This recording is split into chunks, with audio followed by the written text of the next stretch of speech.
Hello बच्चों, welcome to the chemistry zone ने chemistry प्रकरण 4 एक अगत्यનું પ્રકરણ ફિઝિકલ કેમિસ્ટ્રીનું ને જેમાં પાછા દાખલા. આજે આપણે ફરીથી એક અગત્યની થિયરી તરફ આગળ વધવાનું છે અને એ થિયરી છે આણ્વિકતા. શું થિયરી રાખી છે નામ? આણ્વિકતા. એક નાની પરંતુ મસ્ત થિયરી છે. એક જ મિનિટ વેટ કરો. આણ્વિકતા એટલે મોલેક્યુલારિટી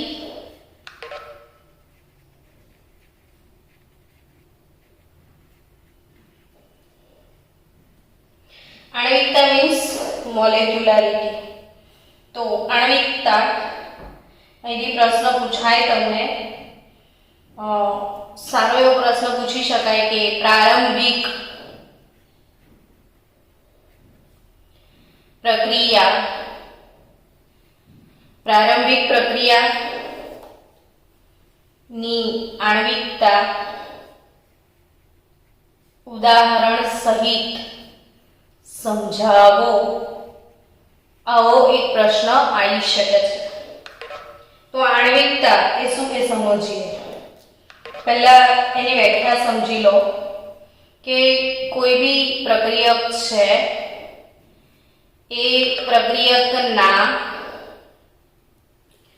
પરમાણુ, આયન અથવા અણુની સંખ્યા, પ્રક્રિયકના પરમાણુ, આયન અથવા અણુની સંખ્યા કે જે પ્રારંભિક પ્રક્રિયામાં ભાગ લે છે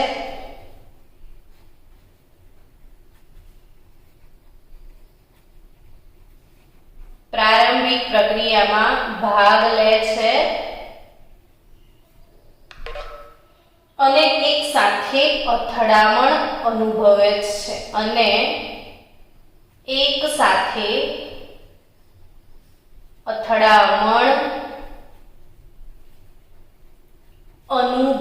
છે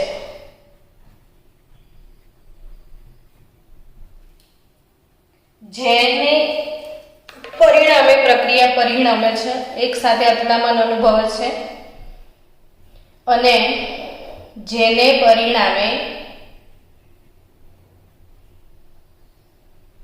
પ્રક્રિયા પરિણમે છે તેને આણ્વિકતા કહેવાય.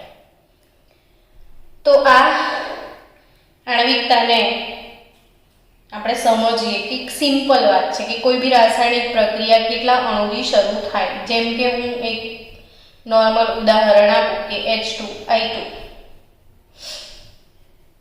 gives 2HI.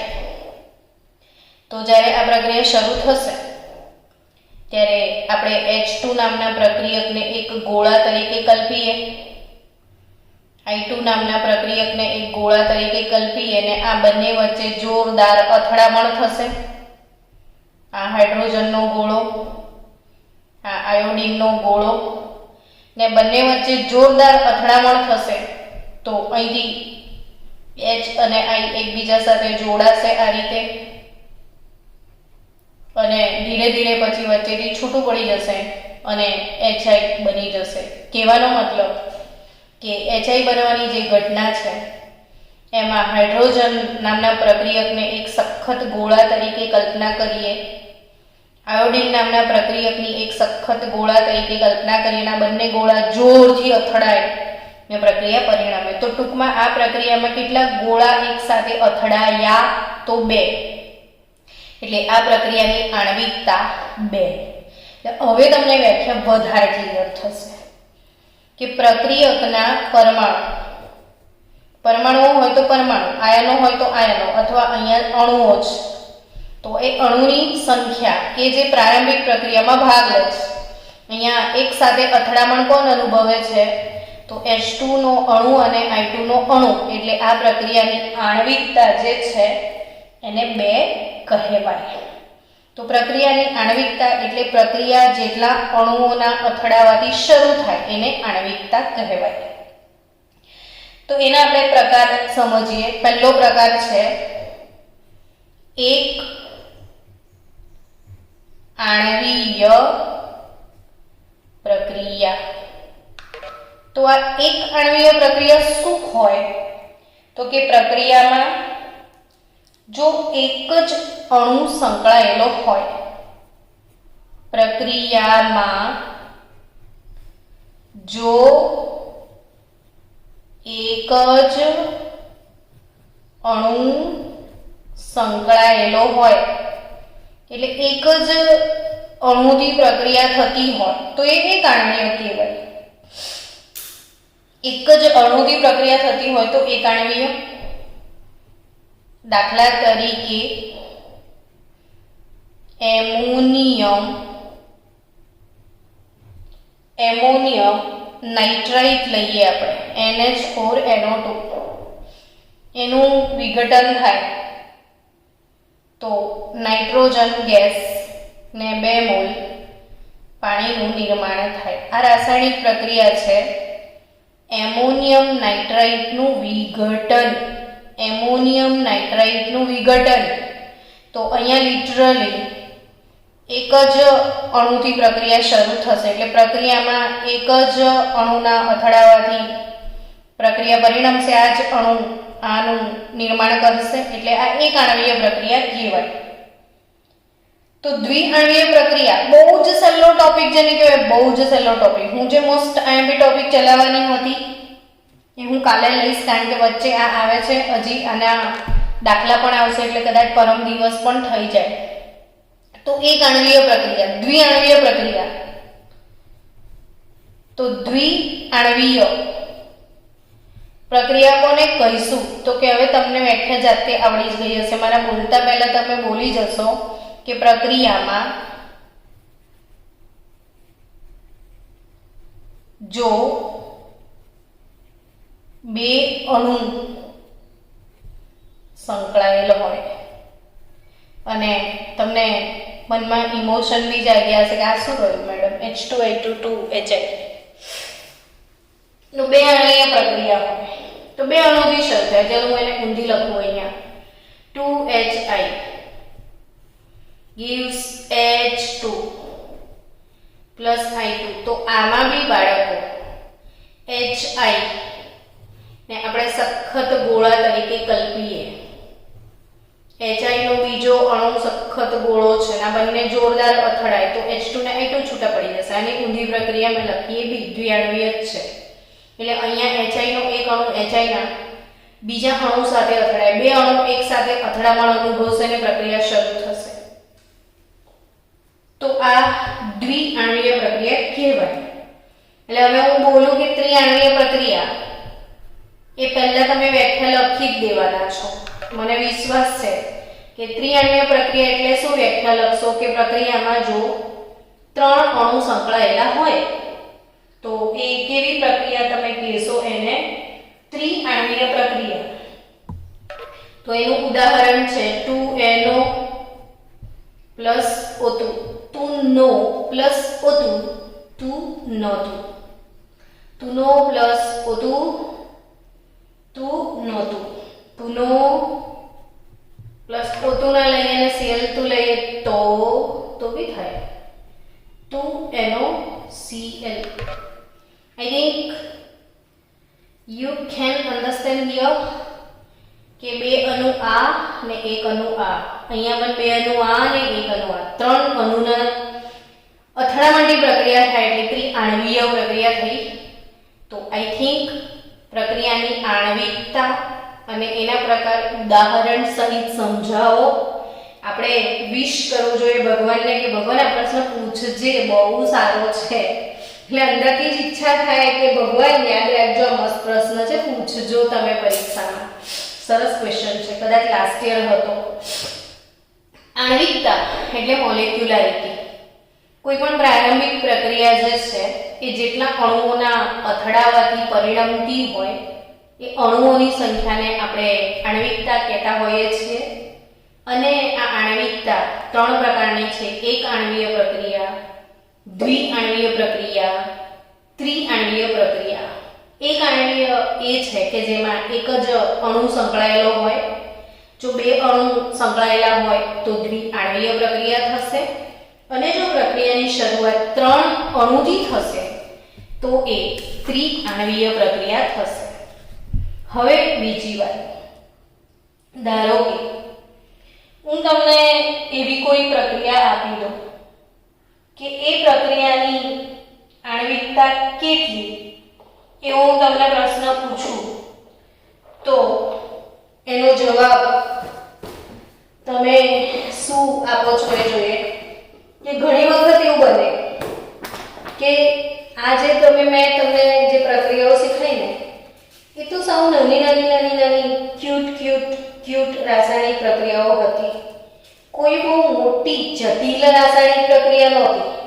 પણ હું તમને કોઈ જટિલ રાસાયણિક પ્રક્રિયા આપી દઉં કે ભાઈ KClO3 plus 6FeSO4 plus 3H2SO4. આ જટિલ પ્રક્રિયા છે. પેલી તો બિચારી સીધી સાદી સિમ્પલ મારા જેવી પ્રક્રિયાઓ હતી. તમારા જેવી પ્રક્રિયા છે KCl પ્લસ Fe2SO4 thrice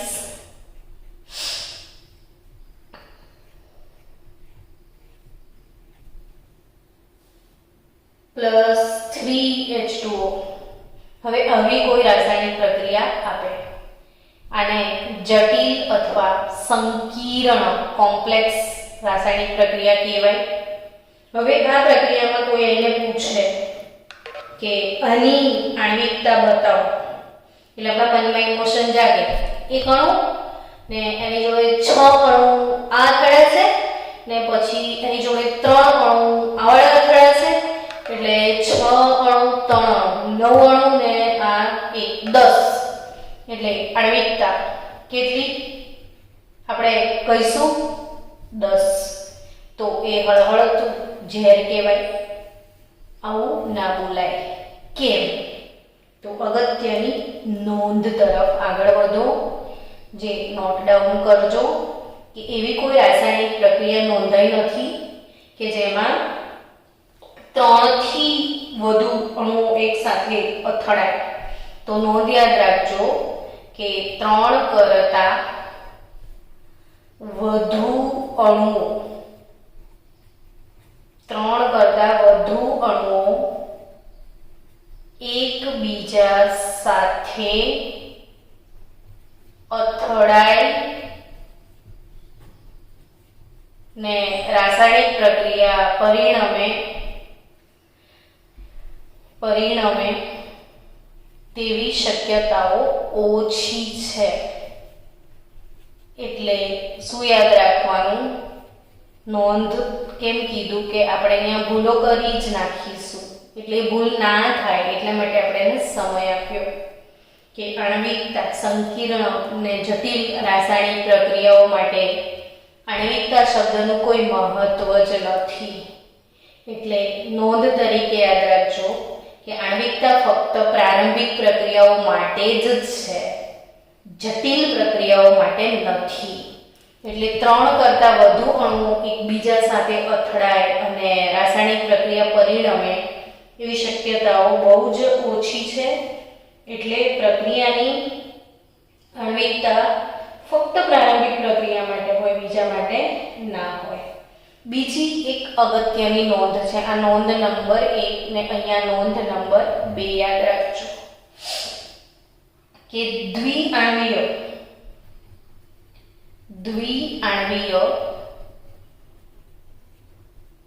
અને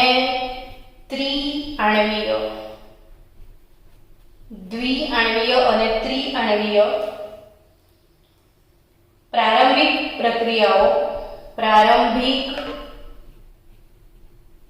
પ્રક્રિયા, માટે પ્રક્રિયાક્રમ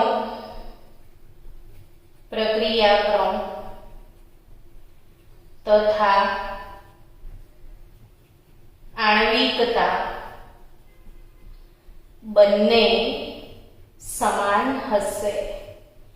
પાક્કું યાદ રાખજો, આ થિયરી મારી નોંધ છે આ કે 3 કરતા વધુ અણુઓ એકબીજા સાથે અથડાય અને રાસાયણિક પ્રક્રિયા પરિણમે એવી શક્યતા ઓછી છે. અર્થાત બાળકો કે 3 થી વધુ આણ્વિકતા કદી વિચારવાની નહીં.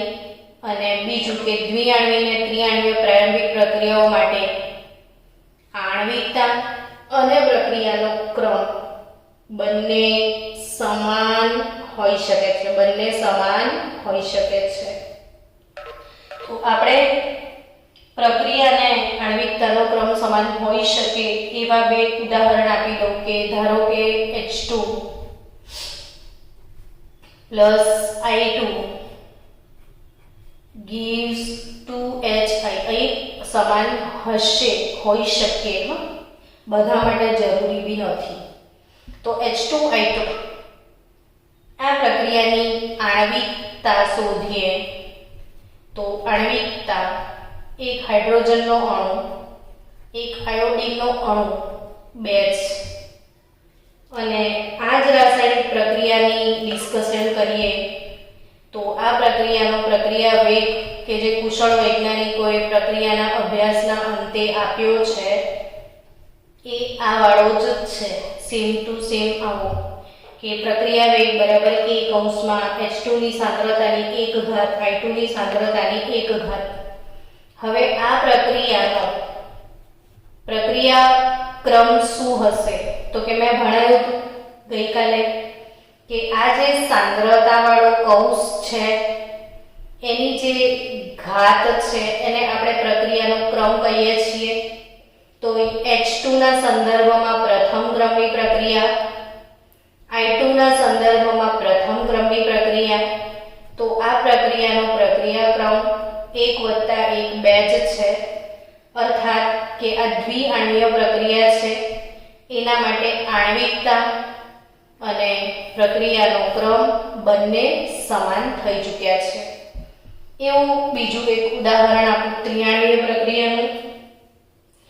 ત્રિઆણ્વીય પ્રક્રિયા છે તુનો plus Cl2 gives 2NOCl. તો આ પ્રતિવર્તી પ્રક્રિયા છે જનરલી. હવે આ પ્રક્રિયાની આણ્વિકતા તો 3 છે, 2 + 1 અણુના અથડાવાથી શક્ય બની છે. અને આ પ્રારંભિક પ્રક્રિયા માટે પ્રક્રિયાનો વેગ જે પ્રક્રિયાના અભ્યાસના આધારે ખબર પડી હતી એ આવો જ હતો કે K NO ની સાંદ્રતાની 2 ઘાત ને Cl2 ની સાંદ્રતાની 1 ઘાત. અર્થાત NO ના સંદર્ભમાં પ્રક્રિયાનો ક્રમ 2 છે અને ક્લોરીનના સંદર્ભમાં પ્રક્રિયાનો ક્રમ 1 છે. એટલે આ પ્રક્રિયા માટે પ્રક્રિયાનો ક્રમ પણ 3 જ છે અને આણ્વિકતા પણ 3 છે. એટલે આપણે બીજી નોંધને સમર્થન આપ્યું છે કે દ્વિઆણ્વીય અને ત્રિઆણ્વીય પ્રારંભિક પ્રક્રિયાઓ માટે પ્રક્રિયાનો ક્રમ તથા આણ્વિકતા બંને સમાન હોઈ શકે છે. પણ જટિલ પ્રક્રિયાઓ માટે હવે આવી પ્રક્રિયા છે તો એની આણ્વિકતા 10 ના હોઈ શકે. તો એનો ક્રમ કેવી રીતે કાઢતા હશે? જટિલ પ્રક્રિયાઓનો ક્રમ કેવી રીતે કાઢતા હશે એ તમને હું સમજાવું છું. બહુ જ ધ્યાનથી સમજજો કે એક આણ્વીય પ્રારંભિક પ્રક્રિયાઓ માટે એક ત્રીજી અગત્યની નોંધ છે જે MCQ માં બહુ વાર પૂછાય છે બાળકો, કે એક આણ્વીય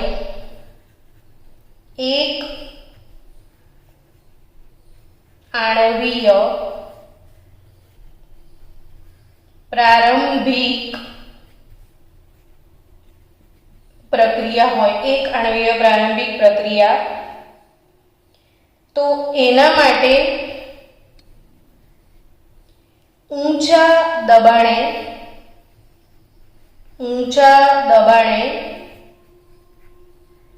અને ઊંચી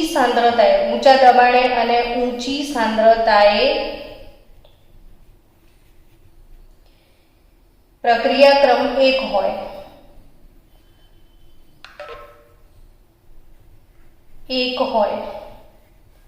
પરંતુ નીચા દબાણે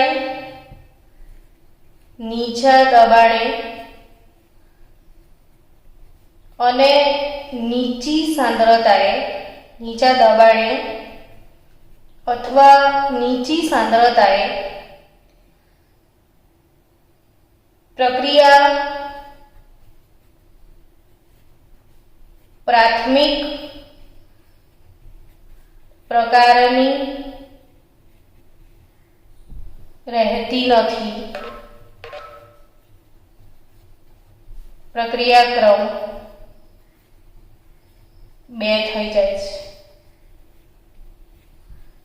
આ એક અગત્યની મેટર છે, એક અગત્યની નોંધ છે કે જે ઘણી બધી વાર MCQ તરીકે પૂછાય છે કે કોઈ એક આણ્વીય પ્રક્રિયા હોય, આણ્વીય પ્રારંભિક પ્રક્રિયા માટે ઊંચા દબાણે પ્રક્રિયાક્રમ 1 હોય, પરંતુ નીચા દબાણે પ્રક્રિયાનો ક્રમ 2 પણ થઈ જાય છે. એટલે પ્રક્રિયાનો ક્રમ બદલાય પણ છે. હવે આનું એક ઉદાહરણ તો નથી મારી પાસે, પણ હું તમને બીજું એક ઉદાહરણ શીખવાડું. જો તમને યાદ હોય તો આપણે એક પ્રકરણ ભણેલા છીએ, 5મું ચેપ્ટર ભણ્યા હતા. તમને યાદ છે ને 5મું ચેપ્ટર? કે 5મા ચેપ્ટરમાં મેં તમને એક વધારાની થિયરી શીખવાડી હતી. લેંગમૂર અધિશોષણ શીખવાડ્યું હતું. લેંગમૂર કે જે તમારી ટેક્સ્ટબુકમાં નહોતું, પણ મેં તમને શીખવાડેલું કે અમોનિયાના વિઘટનની પ્રક્રિયા છે. ધારો કે એમોનિયાના વિઘટનની પ્રક્રિયા છે, તો એ પ્લેટિનમની સપાટી પર અમોનિયા વાયુ શોષાય ને N2 ગેસ અને 3H2 ગેસનું નિર્માણ કરે. ધારો કે આવી કોઈ પ્રક્રિયા છે, તો આ વાયુનું અધિશોષણ ઘનની સપાટી પર થાય ત્યારે મેં શું શીખવાડેલું તમને લેંગમૂર માટે? કે અધિશોષણની માત્રા x/m ચલે છે AP + 1/bp, એટલે AP + 1/bp. આવું શીખવાયું તો યાદ કરો. લેંગમૂર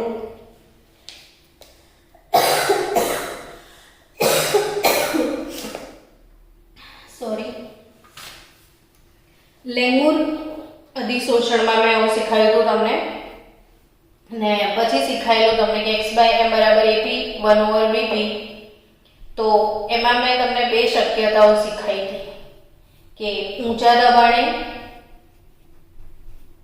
અને નીચા દબાણે. આવી એક શક્યતા મેં શીખવાડી હતી કે ઊંચા દબાણે અને નીચા દબાણે શું થાય? તો કે ઊંચા દબાણે P નું મૂલ્ય, દબાણ વધારે છે એટલે P નું મૂલ્ય ઊંચું હશે, એટલે 1 + BP માં BP હાઈ હશે. દબાણ ઊંચું તો BP ની કિંમત વધુ થાય, ને BP વધુ તો x/m ચલે છે AP, અને BP ઊંચું છે તો 1 ને અવગણતા ત્યારે આપણે એવું કીધું હતું કે ઊંચા દબાણે x/m દબાણથી સ્વતંત્ર બની ગયું હતું, એટલે અચળ થઈ ગયું હતું. એટલે અહીંયા પ્રક્રિયાનો ક્રમ 0 બની જાય ઊંચા દબાણે. જ્યારે નીચા દબાણની વાત કરીએ તો નીચા દબાણે દબાણ નીચું હોય એટલે BP ને અવગણતા તો x/m બરાબર AP લખ્યું હતું આપણે, ને x/m ચલે છે P કર્યું હતું, ને એવું કીધું હતું કે નીચા દબાણે એ દબાણ પર અધિશોષણની માત્રા નીચા દબાણે દબાણ પર આધાર રાખે છે, અને ઊંચા દબાણે દબાણથી સ્વતંત્ર બને છે. તો હું એવી જ ડિસ્કશન અહીંયા કરવા માંગુ છું કે દબાણ બદલાય, સાંદ્રતા બદલાય તો પ્રક્રિયાનો ક્રમ બદલાઈ શકે છે. અર્થાત કે એક આણ્વીય પ્રારંભિક પ્રક્રિયા હોય તો ઊંચા દબાણે અને ઊંચી સાંદ્રતાએ પ્રક્રિયાનો ક્રમ 1 હોય, પરંતુ જો દબાણ ઘટાડવામાં આવે તો નીચા દબાણે નીચી સાંદ્રતાએ પ્રક્રિયાનો ક્રમ 2 પણ હોઈ શકે. એટલે પહેલી પ્રક્રિયા નીચા દબાણે પ્રક્રિયા ક્રમ 1 હતો ને ઊંચા દબાણે 0 થઈ ગયો. એમ અહીંયા નીચા દબાણે પ્રક્રિયાનો ક્રમ 2 હોય ને દબાણ વધારો તો પ્રક્રિયાનો ક્રમ 1 પણ થઈ જાય, ઘટી જાય, એવું એ કહેવા માંગે છે.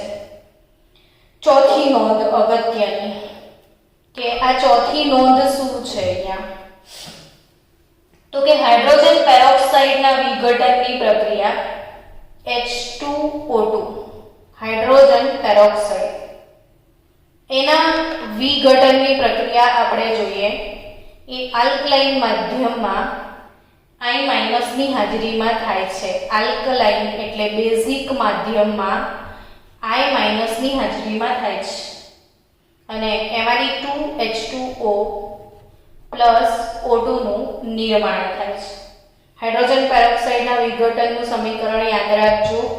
આપણે હાઇડ્રોજન ચેપ્ટરમાં ભણ્યા હતા ધોરણ 11માં અને આવડવું પણ જોઈએ, દાખલા પણ આવ્યા એના પરથી.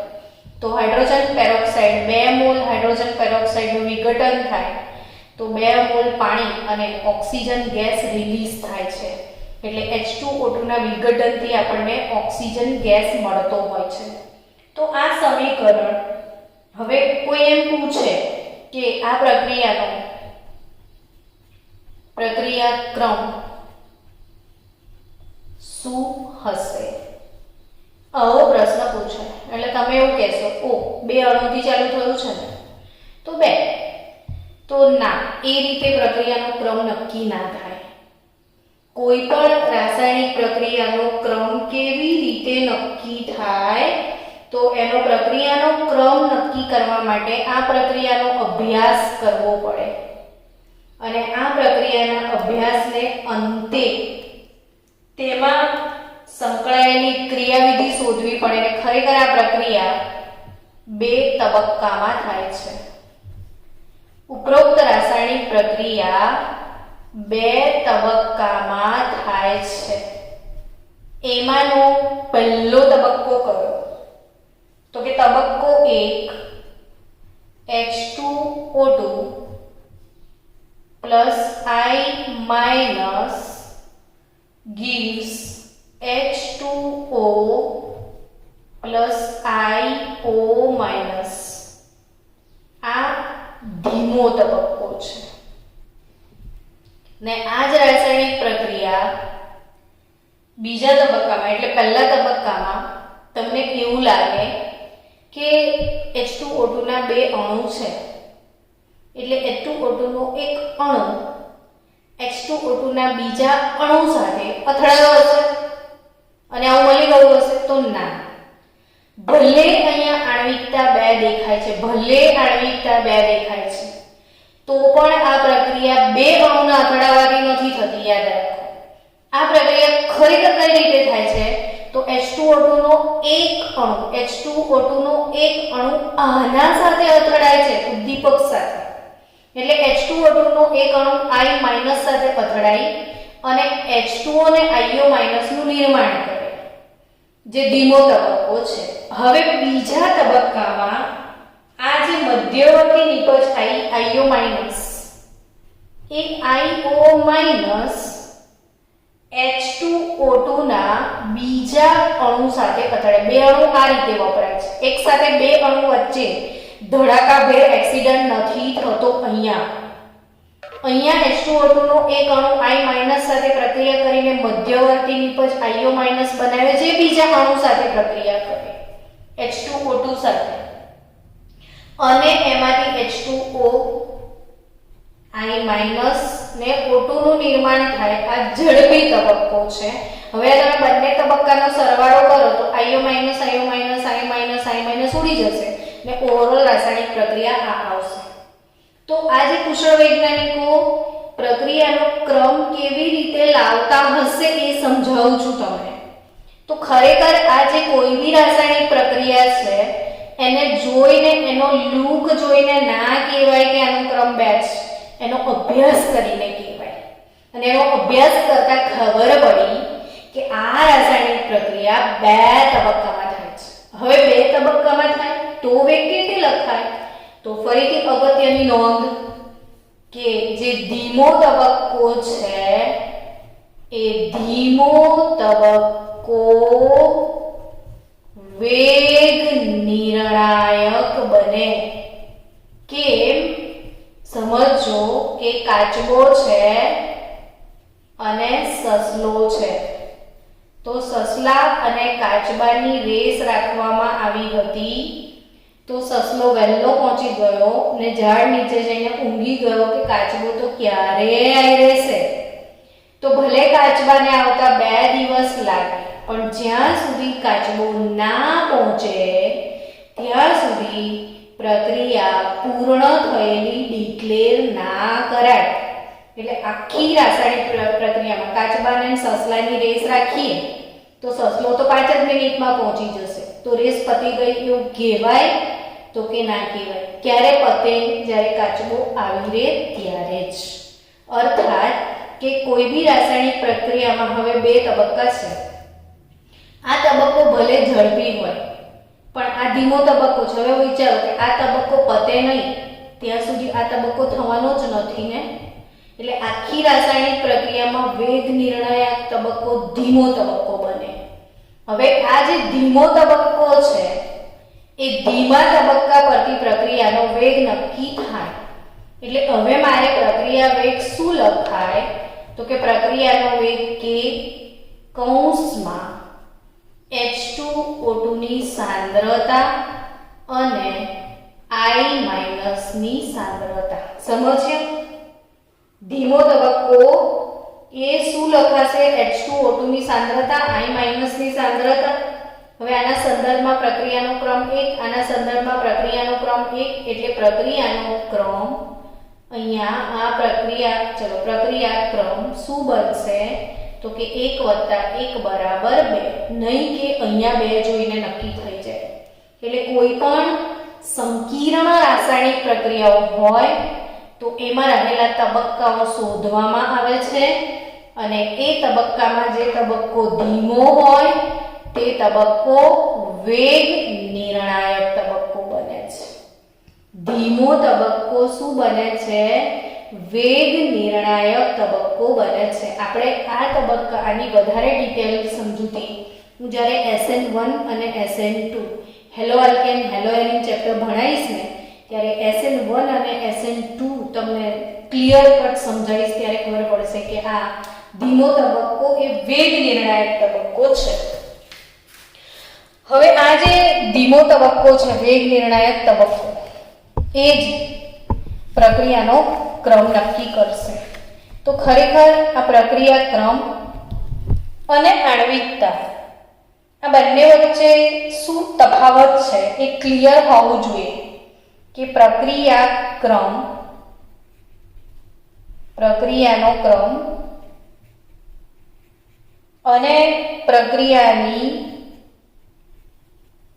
આણ્વિકતા આ બંને વચ્ચેનો તફાવત સમજીએ. તો પ્રક્રિયાની આણ્વિકતા શું છે? તો કે જે અણુના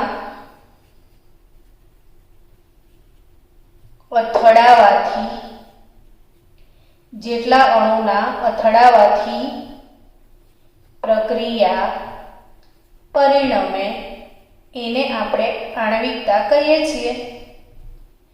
જ્યારે કે પ્રક્રિયાનો ક્રમ શું છે?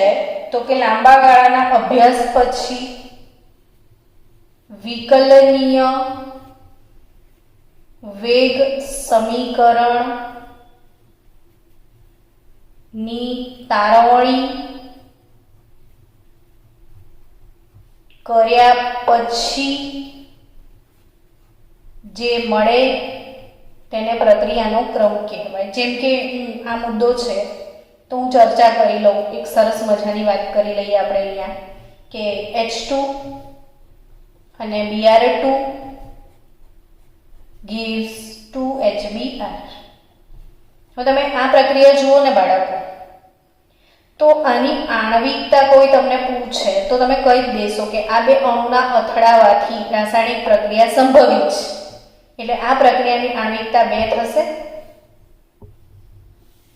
બરાબર. પણ આ જ પ્રક્રિયા માટે લાંબા ગાળાના અભ્યાસ પછી વિકલનીય વેગ શું મળ્યો? તો તમને ખ્યાલ હશે કે આનો પ્રક્રિયા વેગ આવો કંઈક હતો કે કૌંસમાં H2 ની સાંદ્રતા ને Br2 ની સાંદ્રતાની 1/2 ઘાત હતી.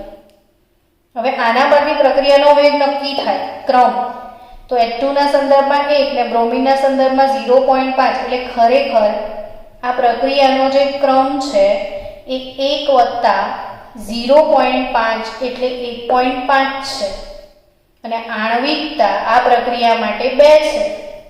એટલે અહીંયા આણ્વિકતા જે છે એ ખાલી પ્રક્રિયાને થોબડું જોઈને નક્કી થાય કે 2 લોકોથી થવાની છે, જ્યારે પ્રક્રિયાનો ક્રમ વિકલનીય વેગ સમીકરણની તારવણી કર્યા પછી નક્કી થાય એ પ્રક્રિયાનો ક્રમ કહેવાય. બીજો તફાવતનો અગત્યનો મુદ્દો કે પ્રક્રિયાની જે આણ્વિકતા છે, પ્રક્રિયાની આણ્વિકતા જે છે એ શૂન્ય કે અપૂર્ણાંક ન હોઈ શકે. તમે એવું કહેવાના છો શૂન્ય અણુ અથડાઈને પ્રક્રિયા થઈ તો પ્રક્રિયાની આણ્વિકતા શૂન્ય ના હોય. એવું કહેવાય 1.5 અણુના અથડાવાથી પ્રક્રિયા થઈ તો એની આણ્વિકતા અપૂર્ણાંક પણ ના હોય. જ્યારે પ્રક્રિયાનો ક્રમ જે છે ને આ તો પ્રાયોગિક રાશિ છે, પ્રયોગથી મળતી રાશિ છે. આ પ્રક્રિયાનો ક્રમ પ્રાયોગિક રાશિ હોવાથી એ શૂન્ય પણ હોઈ શકે કે અપૂર્ણાંક પણ હોઈ શકે. એટલે એ શૂન્ય કે અપૂર્ણાંક કઈ પણ હોઈ શકે. પ્રક્રિયાનો ક્રમ શૂન્ય પણ હોઈ શકે, અપૂર્ણાંક પણ હોઈ શકે. સમજ્યા? ચલો, પ્રક્રિયાની આણ્વિકતા એ માત્ર પ્રારંભિક પ્રક્રિયા ને જ લાગુ પાડી શકાય. માત્ર કોના માટે છે આણ્વિકતા? પ્રારંભિક પ્રક્રિયાને જ લાગુ પાડી શકાય. જટિલ અથવા સંકીર્ણ પ્રક્રિયા, આપણે ઉદાહરણ હમણાં 10 અણુ વાળું લખ્યું હતું, તો સંકીર્ણ પ્રક્રિયાને લાગુ પાડી શકાતો નથી. એટલે ફક્ત પ્રારંભિક પ્રક્રિયાઓ માટે છે. સંકીર્ણ પ્રક્રિયાઓ માટે આણ્વિકતા શબ્દનો કોઈ જ અર્થ નથી. જ્યારે પ્રક્રિયાનો ક્રમ એ પ્રારંભિક હોય કે જટિલ હોય, બંને પ્રક્રિયાને લાગુ પાડી શકાય. ડન. તફાવતનો બીજો અગત્યનો મુદ્દો કે પ્રક્રિયા ક્રમ અને આણ્વિકતા વચ્ચે હજી શું તફાવત છે? તો કે આણ્વિકતા એ સૈદ્ધાંતિક ખ્યાલ છે. આ પ્રાયોગિક રીતે જ નક્કી થાય. પ્રક્રિયા ક્રમ પ્રયોગથી જ નક્કી થાય, પ્રાયોગિક રીતે જ નક્કી કરી શકાય. જ્યારે આણ્વિકતા એ સૈદ્ધાંતિક ખ્યાલ છે. પ્રક્રિયા જોઈને કહેવાય હો 2 અણુ અથડાતા હશે, પણ પ્રયોગ કર્યા પછી કંઈક જુદું પણ નીકળે. જ્યારે સંકીર્ણ પ્રક્રિયામાં પ્રક્રિયા વેગ જે છે કોઈ પણ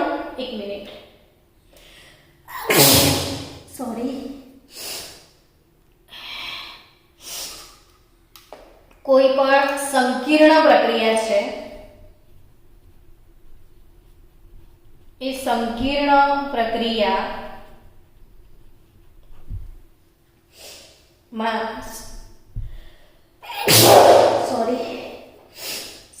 પ્રક્રિયામાં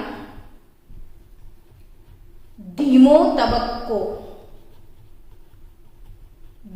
તબક્કો એ જ વેગ નિર્ણાયક તબક્કો બને. જ્યારે આમાં એવું નથી.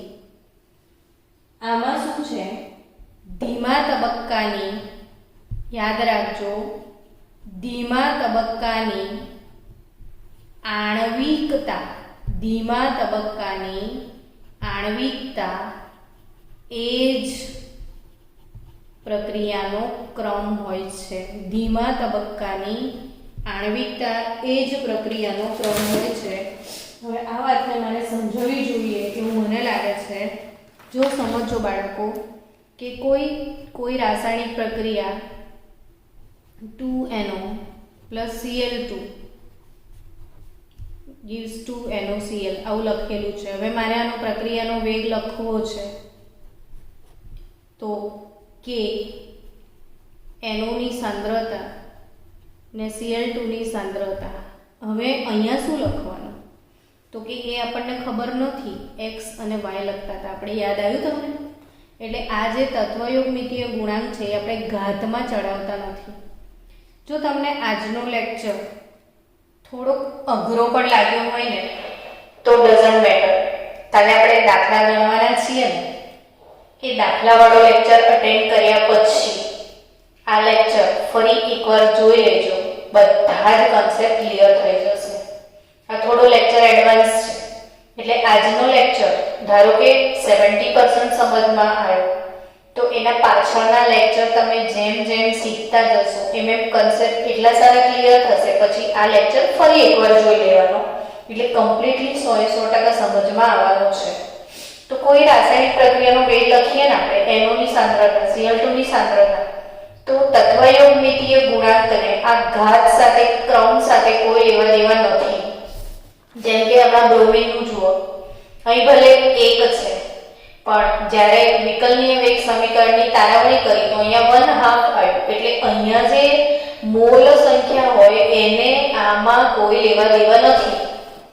પણ જો આ જ પ્રક્રિયા એ પ્રારંભિક પ્રક્રિયા હોત અને આ ધીમો તબક્કો હોત અને આ ધીમા તબક્કો વેગ નિર્ણાયક તબક્કો હોત તો વેગ આપણે સરળ આ રીતે લખતા કે NO અહીંયા 2 ઘાત છે તો એ ઘાતમાં જાય અને Cl2. તો અહીંયા જો પ્રારંભિક પ્રક્રિયા હોય તો ધીમો તબક્કો વેગ નિર્ણાયક બને તો એ વખતે આ ઘાતને ઉપર લઈ જવાની હોય છે. અર્થાત કે જે ધીમો તબક્કો છે એ ધીમા તબક્કાની આણ્વિકતા એ જ હંમેશા શું હશે? પ્રક્રિયાનો ક્રમ. તો આપણે આવતીકાલે થોડુંક વધારે આગળ વધીશું. પ્રક્રિયાનો ક્રમ કેવી રીતે શોધી શકાય તેના 4 દાખલા કાલે ગણવાના છે. તો કાલે ફક્ત દાખલા દિવસ છે. કેલ્ક્યુલેટર લઈને લેક્ચરમાં હાજર રહેજો.